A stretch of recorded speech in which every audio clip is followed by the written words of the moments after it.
Hello दोस्तों, मेरे YouTube channel में आप लोगों का स्वागत है। दोस्तों, ईश्वर भक्ति हमें कैसे करना चाहिए, भगवान की भक्ति करने के लिए हमारे पास क्या होना चाहिए, हम ईश्वर की भक्ति कैसे करें, भगवान की भक्ति में सर्वोच्च भक्ति कौन सी होती है, ये मैं आज आप लोगों को बताऊंगी। दोस्तों, कर्म के साथ की गई भक्ति सर्वोच्च भक्ति कहलाती है। इस भक्ति का मैं आप लोगों को आज एक उदाहरण देती हूँ। दोस्तों, एक बार भगवान नारायण अपनी मुद्रा में बैठे हुए थे और मंद मंद मुस्कुरा रहे थे। दोस्तों, इसको देखकर नारद भगवान बहुत ही सोच में पड़ गए और बहुत देर से भगवान नारद उनके पास खड़े थे, लेकिन भगवान विष्णु की निद्रा नहीं खुल रही थी। वो मंद मंद मुस्कुरा रहे थे।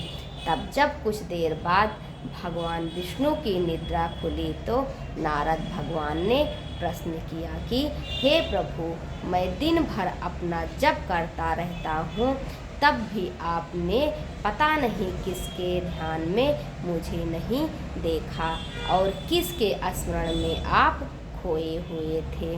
तब भगवान विष्णु ने उनके प्रश्न का उत्तर दिया कि हे नारद, आपसे भी बड़ा भक्त मेरा इस दुनिया में कोई है। तब नारद भगवान ने कहा कि हे प्रभु, मुझसे बड़ा भक्त आपका कोई हो नहीं सकता है। तब भगवान विष्णु ने नारद से कहा कि आज मैं उसकी आपको परीक्षा लेने को भेजता हूँ। दोस्तों, तब नारद ने कहा कि नारायण, आप मुझे ये दिखाइए कि आप की भक्ति का मुझसे बड़ा भक्त कौन हो गया।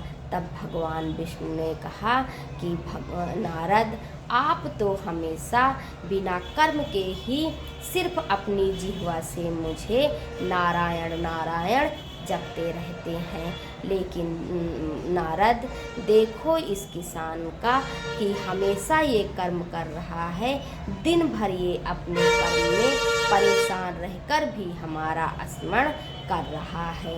दोस्तों, इसलिए उस किसान की भक्ति मेरे लिए सर्वोच्च है, क्योंकि दोस्तों, जो इंसान फुर्सत में होता है वो दिन भर नारायण नारायण जप करता है तो क्या हुआ, लेकिन दोस्तों, यदि कोई इंसान परेशान होकर भी अपने कर्म के साथ साथ भी इतनी मेहनत करके भी यदि हमारे ध्यान में खोया है तो उससे बड़ी भक्ति किसी की नहीं हो सकती है।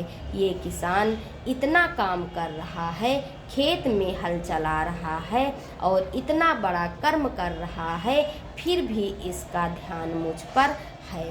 दोस्तों, तब भगवान विष्णु ने कहा कि मैं उस भक्ति को सर्वोच्च भक्ति मानता हूँ जो अपने कर्म के साथ साथ भी मेरा स्मरण करता रहता है।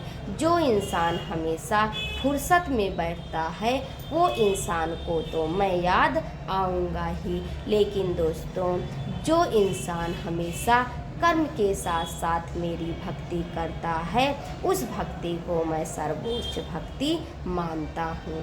तब भगवान नारद ने ये अपनाया कि मुझसे भी बड़ा भगवान आपका कोई भक्त है और दोनों में ये चर्चाएं होने लगी कि सर्वोच्च भक्ति हमेशा कर्म के साथ साथ ही होती है।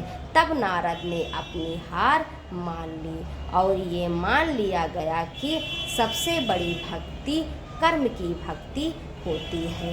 यदि आप कर्म भी कर रहे हैं और ईश्वर का जप भी कर रहे हैं तो उससे बड़ी भक्ति कोई नहीं होती है। ये कोई ज़रूरी नहीं है कि आप मंदिर जाकर ही भगवान की भक्ति कर सकते हैं। दोस्तों, आप कहीं भी रहें, आप कोई भी कर्म कर रहे हैं, अपना कार्य कर रहे हैं और ईश्वर भक्ति कर रहे हैं तो वो सबसे बड़ी भक्ति होती है। तो दोस्तों, ये हो गया आज का हमारा विचार। अगर आप लोगों को हमारा ये विचार अच्छा लगा हो तो प्लीज़ मेरे चैनल को लाइक शेयर और सब्सक्राइब करें। धन्यवाद।